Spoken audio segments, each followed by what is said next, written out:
तो यहाँ बताया है, गुरु बिन काहू न पाया ज्ञाना, जो थोथा बुस्थड़े मूड किसाना।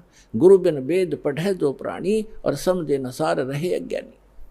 तो ये सभी अज्ञानी थे। कई वक्त आते हैं, वो कहते हैं जी मैंने सुधांशु जी से नाम ले रखा है, और फिर क्या बताता जी भूत प्रवेश है, प्रेत बाधा कई वर्षों से। अच्छा, फिर सुधांशु जी के मंत्र ने के काम करे आपका, क्या नाम दे रखा है? ओ हरिओम तत्सत। अरे वाह भाई वाह, ये है वो नीम हकीम। कहते वस्तु कहाँ खोजे कहाँ, किस विद लागे हाथ, एक पलक में पाइए भेदी ले ले साथ। अब ये तत् और सत ये सांकेतिक है। ओम तत्सत ओम तत्सत ये नहीं जब करना, हरि ओम तो कभी करना ही नहीं साथ लगा करके। ओम की बेइज्जती करते हो आप। ओम मंत्र अकेला जाप किया जाता है, इसके साथ कोई भी जोड़ नहीं होना चाहिए। ऐसे ही अब क्या बताया है कि जैसे एक धनी व्यक्ति था, सेठ था, साहूकार, उसने अपनी पैड में बही में डायरी में लिख दिया, उसके अपने ही मकान के आंगन में एक मंदिर बना रखा था, और उसमें बही में लिख दिया, पैड में डायरी में, कि चांदनी 14 यानी चांदनी 14 रात्रि के 12 बजे मंदिर के गुम्बज में इतने किलो चांदी, इतने किलो सोना और इतने नगद पैसे जमा कर रखे, दबा रखे। इसलिए कोड वर्डों में लिखते थे कि बच्चे कहीं गलती से कभी खोद बैठे, निकाल ना लें, मेरे जाने के बाद फिर ये प्रयोग कर लें। इसलिए चोरों के डर से वो ऐसे छुपा दिया करते थे। पहले बैंक नहीं होते थे। उस सेठ की मृत्यु होगी अचानक। पिता के अंतिम संस्कार करके उन बच्चों ने फिर देखा कि पिता की लेख देखते हैं। उन्होंने वो डायरी देखी, उसमें लिखा था चांदनी 14 रात्रि के 12 बजे मंदिर के गुम्बद में इतना धन दबा रखे। तो उन बच्चों ने 2-3 दिन के बाद अपने पिता की क्रियाक्रम से निपट कर हफ्ते 10 दिन 12 दिन 15 दिन के बाद वो मंदिर का गुम्बद फोड़ दिया रात्रि के समय। उन्होंने सोचा, पिता ने संकेत दिया है कि दिन में तो कोई देख लेगा, रात्रि में फोड़ियो। तो रात्रि में उन्होंने मंदिर का गुम्बद फोड़ डाला, उसमें कुछ नहीं था। उनको बड़ा अफसोस हुआ कि पिताजी तो हमें गलत गाइड करके हमें बहका गए और धन कहीं और दबा गए। अब उसको कैसे खोजेंगे, गया हाथ से, बहुत धन था। बुरी तरह रो रहे हैं। कुछ दिनों के बाद उसके पिता का कोई मित्र सेठ आया।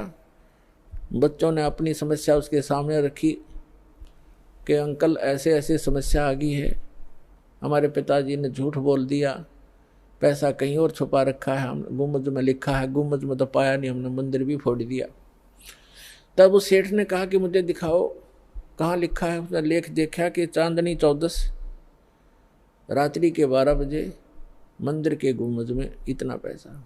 तो उसने कहा, बेटा इस गुम्बद को यथाउचित बनाओ, यथावत जैसे था वैसा ही बना दो, फिर बताऊंगा कहाँ पर है। और चांदनी 14 आने दो। 15 दिन के बाद, महीने के 20 दिन के बाद, वह 10-5 दिन के बाद वह चांदनी 14 आनी थी, वो वैसा ही गुम्बद बना दिया। रात्रि के समय, चांदनी रात्रि में, और गुम्बद की छाया आंगन में जहाँ थी उसके घर पे, वो जमीन वहाँ खुदवाई के ये निशान लगा दिया, यहाँ खोदो। वह ज्यों का तो धन पा गया। तो ये नकली सारे गुम्बद फोड़नीय थे, स्थान का पता नहीं था। तो इनको इन सदग्रंथों के कोड वर्डों का ज्ञान नहीं हुआ। तो वस्तु कहाँ ढूंढे कहाँ, किस विद लागे हाथ, एक पलक में पाइए भेदी ले लो साथ। तो ये दास इन सदग्रंथों का और जानकार बना के, तत्वदर्शी संत बना के कबीर भगवान ने आप उसके बच्चों के लिए भेज दिया। अपनात्माओं अविलंब काम करो यू, कहते समझा है तो सर दर पाओ और भौर नीरे ऐसा दाव। तो ये गरीबदास जी कहते हैं, गरीबदास ये वक्त जात है, रो गई इस पैरे न, हाथ से मानो शरीर छूट गया, भक्ति यथार्थ मिली नहीं, तो फिर रोया करोगे इस समय को। कहते मानुष जीवन दुर्लभ है, मिले न बारंबार, और तरवर से पत्ता टूट जा, वो फिर नहीं लगता डार।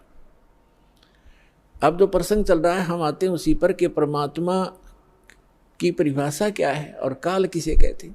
तो ये प्रसंग पूरा हुआ कि यथार्थ भक्ति कौन सी है, और वो स्थान एक ऐसा है जहाँ जरा मरण नहीं होता, वहाँ जाने के बाद प्राणी फिर लौटकर कभी संसार में नहीं आते, और वहाँ जरा और मरण नहीं है, वृद्ध अवस्था और मृत्यु नहीं है, और यहाँ दोनों डेफिनेट है। यदि मृत्यु भी है और वृद्ध अवस्था भी है, लंबी उम्र होगी तो वृद्ध अवस्था है, बीच में मर गया तो 100 पहाड़ टूट जाए परिवार के ऊपर, कमाने वाला एक था, बच्चों का क्या होगा, हुआ तो वृद्ध अवस्था तो बूढ़ी मौत होगी। कहने का भाव ये है, जब तक हम परमेश्वर की शरण में नहीं आते तब तक हम काल की रेंज में रहते हैं, और जब हम कबीर भगवान की शरण में आ जाते हैं हम काल की रीत से बाहर हो जाते हैं, फिर उसका विधान हम पर लागू नहीं रहता, हम परमेश्वर की शरण में आ जाते हैं। और समर्थ की शरण में जो आ जाता है उसको फिर बाहर का व्यक्ति दुखी नहीं कर सकता, उसको स्वयं पता होता है कि इस आदमी के इस शरणागत को छेड़ दिया तो ये तेरा बक्कल उतार देगा। तो इसी प्रकार हम समर्थ की शरण में आ गए हैं। आप कबीर भगवान वो समर्थ है, वो कादिर परमात्मा है, उसकी शरण में आ गए, उसकी शरण ना त्यागना, इतना ध्यान अवश्य रखना। छोटा मोटा कष्ट भी होता है नाम लेने के बाद, तो ऐसे समझना जैसे एक बिल्ली बच्चे उत्पन्न करती है और 2-4 दिन के बाद उन बच्चों को दूसरे घर में ले जाती है, क्योंकि वहाँ वो ये देखती है कि कहीं तेरे बच्चों को यहाँ खतरा ना हो जा। और इस बात से उसके बच्चे भी परिचित होते हैं कि हम अपनी माँ के संरक्षण में हैं, और वो उनको अपने मुख से पकड़ती है, उसके तीखे दांत होते हैं बिल्ली के तीखे, और उनको पकड़ती है, और बच्चों को पीड़ा भी होती है, वो ऐसे सुकड़ जाते हैं, ऐसे लटक जाते हैं, और महसूस होता है कि इनको दांतों का दर्द भी है, लेकिन बोलते कति नहीं, चुपचाप रहते हैं, उस पीड़ा को सहन करते रहते हैं, क्योंकि उनको पता है कि हम अपनी माँ के साथ हैं। ये थोड़ा बहुत कष्ट भी है तो हमारा जीवन रक्षक है, रक्षा हो रही है, तो उसको उठाकर वो दूसरे सुरक्षित स्थान पर अन्य मकान में ले जाती है, सबको बारी बारी वहाँ पहुँचा देती है। कुछ दिनों के बाद वहाँ देखती है कि यहाँ भी समस्या है, तो तीसरे मकान में कहीं और ले जाएगी, और वो बिल्कुल नहीं बोलते क्योंकि उनको पीड़ा भी हो रही है, लेकिन उनको विश्वास है कि माँ की मुख में हम भले ही पीड़ा हो रही है लेकिन हमारी जीवन रक्षा हो रही है। इसी प्रकार कबीर भगवान की शरण में आने के उपरांत आपको छोटा मोटा कष्ट भी है तो ना जाने आपका कौन सा पहाड़ जैसा दुख टल रहा है, ये विश्वास रखना, विचलित ना होना। यह प्रसंग चल रहा है कि धर्मदास जी ने कहा था कि भगवान यहाँ कितनी सुविधा दे रखी है भगवान ने, और इसको आप काल कह रहे हो। परमात्मा ने कहा, धर्मदास जैसे कसाई बकरे पालता है, उन बकरे और बकरियों के लिए वो कितनी सुविधा करता है जिसकी अच्छी सेल होती है, एक बहुत बड़ा चरागाह बनाता है, उसको हायर करता है या मोल लेता है, और उसके अंदर शेड डालता है, झोंपड़ी डालता है बकरों को गर्मी और सर्दी से बचाने के लिए। उसमें जगह जगह तालाब बनाता, छोटी छोटी तलैया सी, उनको पानी से भर कर रखता है, उनके लिए घास फूस वहाँ व्यवस्था कराता है। उस सारी व्यवस्था को देखकर वो भोले प्राणी ये समझ बैठते हैं कि हमारा मालिक, हमारा स्वामी कितना दयालु है, हमारी कितनी केयर टेक रखता है, सारी सुविधाएं प्रदान करता है, हिंसक पशुओं से बचाता है, चारों तरफ से बाड़ लगा देता है, और अंदर वृक्ष हैं, झाड़ बोझड़े हैं, फल घास फूस है, गर्मी से बचने के लिए शेड है, सर्दी से बचने के लिए व्यवस्था शेड है। तो वो इस सारी व्यवस्था को देखकर वो मान बैठते हैं कि जो हमारा ये स्वामी है बड़ा दयालु है, ये परमात्मा है।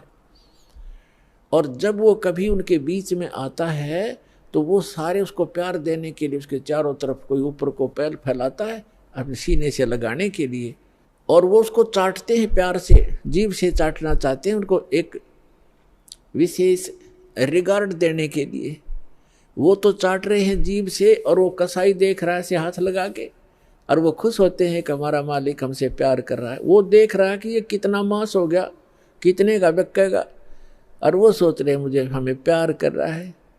तो पुण्यात्मा परमात्मा कहते हैं कि जिस समय उस कसाई को 5-10 बकरों की आवश्यकता पड़ती है, बकरियों की, तो उस समय वो ये नहीं देखता ये किसकी माँ है किसका बेटा है। एक परिवार के 3-3 इकट्ठे भी आ सकते हैं, उन्हें तो मोटे मोटे छांट के और वो निकाल लेने जो अच्छे मांस युक्त हो गए, घनी बिक्री होगी। तो उस समय उन बकरों को भी पता होता है, ऐसे भागते ही इधर उधर दौड़ जाते, उनको मालूम है कि कहीं इनको खतरे के स्थान पर ले जा रहा है, इतना उनकी आत्मा में आभास होता है। तो कहने का भाव ये है कि इसी प्रकार जो यहाँ की सुविधाएं आप देख रहे हो धर्मदास, परमात्मा कह रहे हैं कबीर भगवान, इन सुविधाओं को देखकर तो ऐसा लगता है जैसे बड़ा दयालु भगवान है, और उस समय तुम्हारी बुद्धि पर पत्थर गिर जाते हैं। किसी का बेटा मर गया, किसी की बेटी मर गई, एक परिवार के 3-3, 4-4 सदस्य मर जाते हैं। यहाँ एक बता रहे थे, कोई सरसा से सत्संग सुनकर जा था, जिसके उस गाड़ी के अंदर 16 सदस्य थे एक परिवार के, बूढ़ा बूढ़ा घर रह गया था, 16 के 16 एक्सीडेंट में मर गए। बताओ पुण्यात्मा, और उनकी कार और कोठियाँ और बड़े बड़े सारी व्यवस्थाएं थी, कुल नाश हो गया उसका। तो कहने का भाव ये है कि उस समय बुद्धि कहाँ जाती है आपकी, ये सुविधाएं किसने दे रखी थी, ये फिर क्यों छीन लिया 1 मिनट में। तो इसको काल कहते हैं, और जो केवल सुख सुख दे उसको दयाल कहते हैं, उसको परमात्मा कहते हैं। आप इसको परमात्मा मान बैठे हो, लेकिन ये परमात्मा नहीं है। यहाँ तो दुख के अतिरिक्त आपको कुछ मिलता ही नहीं, चाहे कितना ही आपको सुखी व्यक्ति नजर आता है इस झूठे सुख से युक्त, चाहे कोई मंत्री है, प्रधानमंत्री है, या कितना ही बड़ा सेठ है, और कैसी आपने उसकी सुविधा नजर आती है। गरीब आदमी तो नहीं सोचा है ये कार कोठी वाले घने सुखी होंगे, या फिर ये अफसर हैं, कर्मचारी अधिकारी हैं, ये बड़े सुखी होंगे। सुख नाम की वस्तु नहीं यहाँ पर इस गंदे लोक में, सबके टेंशन ग्रस्त रहती हैं, सारा दिन ऊपर से दिखे चौपड़े और अंदर तो इनके खराब हो रहे हैं खोपड़े, किसी ने देख लेते, सभी टेंशन लिए फिरते हैं। तो वो टेंशन लेस स्थान जो प्लेस है वो सतलोक है, उसको सुख सागर कहते हैं, सुख सागर कहते हैं। अपना आत्मा परमात्मा आप तक पहुंचने के लिए अब कैसी कैसी लीला करता है। मैं रोवत हूँ सृष्टि को, सृष्टि रोवे मोहे, गरीबदास इस वियोग को समझ न सकता कोई। जो जन मेरी शरण है ताका हूँ मैं दासे, गेल गेल लाग्या फिरूं हूँ जब तक धरती आकाशे। पुण्यात्मा परमात्मा कहते हैं जो मेरी एक बार शरण में आ गया उसको मैं छोड़ूंगा नहीं, उसके साथ रहूंगा। ठीक है, उसका दुर्भाग्य है वो जो यहाँ से निकल नहीं पा रहा, फिर भी परमात्मा इतना दयालु है, आपके पीछे पीछे फिर रहा है। अपना आत्मा विचार करो, ये पुस्तक आपको प्राप्त हुई या टीवी सुनने को प्राप्त हुआ। एक परिवार के 3, 4, 5 सदस्य हैं, जिनमें से 3 को ये ज्ञान समझ में आ गया, उनकी इच्छा बनी हम नाम लेंगे, दीक्षा लेंगे, कल्याण करवाएंगे। उन्होंने दीक्षा ले ली, प्रतिदिन अपना नित्यनियम आरती श्रमणी और सारा कुछ कर रहे हैं, मंत्र कर रहे हैं, सत्संग में भी आ रहे हैं। और बाकी शेष 2 हैं वो बिल्कुल सोचते भी नहीं, कहते हैं तो भी नो के तुम ही कर लो, तुम ही पार हो जाना, हम तो फिर देख लेंगे। अब फिर क्या देख लेंगे, गद्दा बने पाछा तो कुम्हार देखेगा, आप क्या देखोगे? कड़म मारेगा लठ, 2.5 मन का बोरा होगा कमर के ऊपर, फिर देख लेंगे। अब देखना अब है, ज्ञान समझो और सतलोक आश्रम बरवाला जिला हिसार हरियाणा के अंदर आओ।